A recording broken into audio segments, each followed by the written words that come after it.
Hi friends, welcome to Athya Satvik. అందరూ ఎలా ఉన్నారు?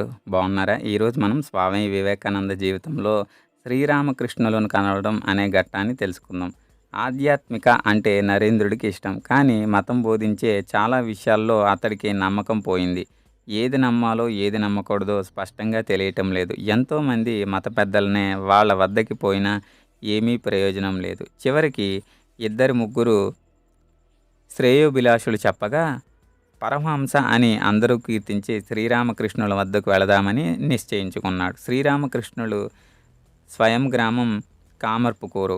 ఆయన ఆ సమయంలో కలకత్తా నగరానికి ఉత్తరంగా ఉన్న దక్షిణేశ్వర కాళికాలయంలో నివసిస్తూ ఉండేవారు. ఆయన జీవితమంతా జపము, ధ్యానము, భక్తి, యోగ సాధనలు చేస్తూ ఉండేవారు. ఎంతోమంది వారి వద్దకు వచ్చేవారు. ఆయన వారికి శాంతిని ప్రదేశించేవాళ్ళు. శ్రీరామకృష్ణులను కలిస్తే తనకు సమాధానం దొరకవచ్చునని ఆశతో నరేంద్రుడు ఇద్దరు ముగ్గురు స్నేహితులతో కలిసి ఆయన వద్దకు వెళ్ళాడు. పరహంసలాగు శ్రీరామకృష్ణులు అందరినీ సాదరంగా ఆహ్వానించారు. ఆయన కోరగా నరేంద్రుడు 2 పాటలు పాడాడు. తరువాత నరేంద్రుడు మాత్రమే ఆయన మరొక గదిలో తీసుకువెళ్ళి అతి ప్రియుడైన ఒక స్నేహితుడు చాలా దూర ప్రయాణం చేసి ఇప్పుడే వస్తా అని చూసి ఆనందించినట్లుగా ప్రవర్తించసాగారు. ఆనంద బాష్పాలు సైతం రాలుస్తూ తన చేత్తో స్వయంగా మిఠాయిలు తినిపించారు. ఇదంతా నరేంద్రుడికి అర్థం కాలేదు. ఈయనకు కొంచెం పిచ్చి ఉన్నదేమో అని సందేహించాడు. ఆయన బలవంతం మీద మరలా ఒకసారి త్వరలో ఒంటరిగా వస్తానని ప్రయాణం చేశాడు నరేన్. మళ్ళీ పూర్వపు గదిలో వెళ్ళగానే శ్రీరామకృష్ణుడు మామూలుగా అందరిలాగానే మాట్లాడడం, ప్రవర్తించడం చూశాడు నరేన్.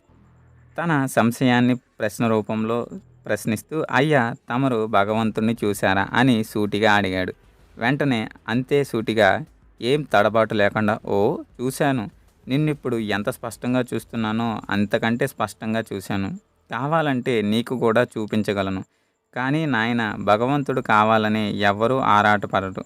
భార్య పిల్లలకై, ధన సంపాదనకై కొడవల కొద్దీ కన్నీరు కారుస్తారు. భగవంతునికై ఎవరు విలపిస్తారు?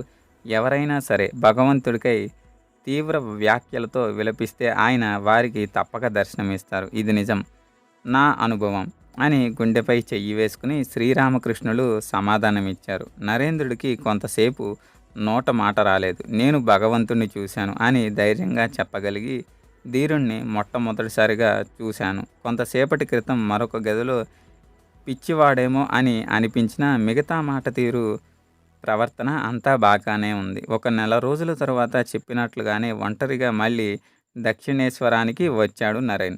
పరమానందంతో శ్రీరామకృష్ణులు అతన్ని తమ పక్కన కూర్చోబెట్టుకుని అతన్ని స్పృశించారు. అంతే, నరేంద్రుడికి వింతగా అక్కడికి గోడలు, వస్తువులు, గది మొత్తం ప్రపంచమంతా గిరగిరా తిరుగుతూ తనలో లయమైపోవడం కనిపించింది. భయమేసి, నన్ను మీరేం చేస్తున్నారు అని బిగ్గరగా అరిచాడు. శ్రీరామకృష్ణులు నవ్వి నరేంద్రుడి గుండె నిమురుతూ, సరేలే, ఇప్పటికీ చాలు. సమయం ఆసన్నమైనప్పుడు అన్నీ జరగవలసినవి జరుగుతాయి అనేసరికి మళ్ళీ మామూలు ప్రపంచంలోకి వచ్చేశాడు యువ నరేంద్రుడు. ఏమైందో అర్థం కాలేదు. తనది చాలా దృఢమైన శరీరము, దృఢమైన మనసు. మాయమంత్రాలు, వశీకరణ శక్తులు చురుగ్గా, ఆరోగ్యంగా, దృఢంగా ఉండే తన లాంటి వారి మీద పని చేయవే.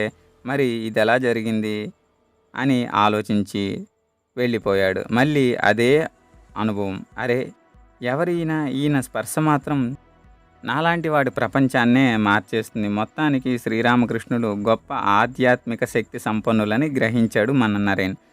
గురు శిష్యులు. ఇప్పుడు నరేన్ రామకృష్ణుల వద్దకి తరచుగా వెళ్ళడం ప్రారంభించాడు. శ్రీరామకృష్ణులు మహాశక్తి సంపన్నులే కాదు, ఆయన జీవితం పవిత్రతకు ప్రతిరూపానికి నిదర్శనమని గ్రహించాడు. ఆయన ఏమి ఆలోచించేవారో అదే చెప్పమని అడిగేవాడు. ఏం చెప్పేవారు అదే చేశారని పరీక్షించి తెలుసుకున్నాడు. వీటన్నిటికీ మించి తనను తన తల్లిదండ్రుల కంటే కూడా ఎక్కువగా ప్రేమిస్తున్న వ్యక్తి శ్రీరామకృష్ణులని తెలుసుకుని ఆయన ప్రేమానురాగాలను మహాప్రసాదంగా స్వీకరించాడు. శ్రీరామకృష్ణులకు కూడా తన శిష్యుడిపై అఖండ విశ్వాసం ఉండేది. నరేంద్రుడు ప్రపంచాన్ని ఊపేయగల శక్తివంతుడని, ఇతర శిష్యులు నక్షత్రాల్లాంటి వారైతే నరేంద్రుడు సూర్యుడని ఆనందంతో చెప్పేవారు శ్రీరామకృష్ణులు. నరేంద్రుడు జన్మతః ధ్యానసిద్ధుడు, ముక్తుడు, మానవులందరికీ లోక కళ్యాణార్థమై దిగివచ్చాడని, మహాత్ముడని ఇతరులతో చెప్పసాగాడు. నరేంద్రుడికి అహంకారం, గర్వం, ఈర్ష్య వంటి బానిసలు గుణాలుగా లేవని, కలుగవని తెలిసి అతడి ముందు కూడా ఇలాగే మాట్లాడేవాడు. నరేంద్రుడు కూడా గురువుగారి పొగడ్తలకి ఏమాత్రం గర్వించేవాడు కాదు.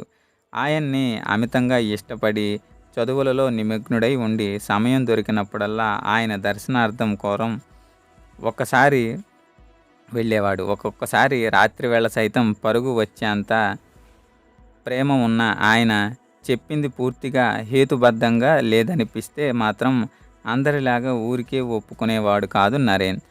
వాద ప్రతివాదాలు జరిగేవి. ఒక్కొక్కసారి నరేంద్రుడు నిక్కచ్చిగా మీరు చెప్పేది తప్పు అని చెప్పేవాడు. నేను చెప్పేది స్వీకరించలేనప్పుడు ఇక్కడికి ఎందుకు వస్తున్నావు మరి అని శ్రీరామకృష్ణులు అడగగా, నాకు మీరంటే అభిమానం, ప్రేమ, గౌరవం, అంత మాత్రాన చేత మీరు చెప్పేది అది ఆలోచించకుండా స్వీకరిస్తామని అర్థం కాదే అని జవాబిచ్చాడు. ఆహా, ఇతడు కదా నాకు తగిన శిష్యుడు అని మురిసిపోయేవాడు శ్రీరామకృష్ణులు. ఇలా స్వంతంగా ఆలోచించి తెలుసుకునే ధోరణి ఎంతో ప్రయోజనకరమైన ఆయన తెలియనిది కాదు కదా అని అన్నాడు. అలా సమయం గడుస్తుంది. శ్రీరామకృష్ణులు నరేంద్రుడికి భగవంతుణ్ణి చేరుకోవడానికి ఆయన్ను సాక్షాత్కారాలు ఉండాలని వాటి మార్గాలైన ధ్యానము మొదలైన ఎన్నో సాధనలను నేర్పించాడు. శిష్యుడు రోజురోజుకి ఆధ్యాత్మిక మార్గంలో ప్రగతి సాధిస్తూ వస్తున్నాడు. అన్ని రోజులు సుఖంగానే గడువు కదా, కష్టకాలం వచ్చింది. 1884 సంవత్సరం మొదట్లో నరేంద్రుడు తండ్రి మరణించాడు. పెద్ద కుమారుడు కావడం వల్ల నరేంద్రుడే ఇక కుటుంబానికి పెద్దయ్యాడు. పోయిన తండ్రి విశాల హృదయం కలవాడు, ఉదార స్వభావుడు. సహాయం కావాలంటూ వచ్చిన వారినెవ్వరిని వట్టి చేతులతో పంపించేవాడు కాదు. చివరికి తన కుటుంబానికంటూ ఏదీ మిగల్చలేదు. అప్పటి వరకు బంధువులమంటూ స్నేహితులమంటూ ఉండేవారు ఒక్కొక్కరిగా హరారయ్యారు. ప్రపంచం పోకడే అంత కదా. కానీ పాపం ఆ విషయం మన కథానాయకుడికి అప్పుడే తెలిసిపోతుంది. ఉద్యోగానికై ఎక్కే గడప దిగే గడప ఫలితం శూన్యం. తల్లి తినడానికి కూడా ఒకసారి ఏమీ ఉండేది కాదు. బంధువులు రాబందులై వారున్న ఇల్లు కూడా తమదేనని కోర్టుకెక్కినా దేవుడి దయ వల్ల తీర్పు నరేంద్రుడి పక్షాన రావటం వల్ల కాస్త నీడైనా దొరికింది.